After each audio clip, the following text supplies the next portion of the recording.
Russia says both the Syrian government and opposition gunmen are to blame for the deaths of more than 100 civilians, including over 30 children, in the city of Hula over the weekend. Speaking after a meeting with his British counterpart in Moscow, Foreign Minister Sergei Lavrov warned against assigning blame for this massacre. RT's Igor Piskunov has the details for us.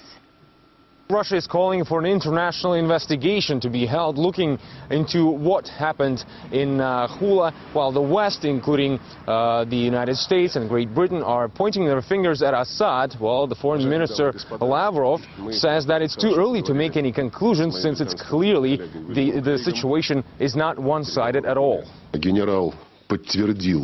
At the UN Security Council on Sunday, the head of the international peace mission in Syria confirmed that in Hula there were signs of artillery and tank shelling, but there were also many corpses with head wounds from bullets fired from close distance and signs of a slaughter. So both sides apparently had a hand in the deaths of innocent people, including women and children. This area is under the control of armed militants, and it's also surrounded by government troops. The UN Security Council has asked the UN observer mission on the ground to investigate what exactly happened in Hula.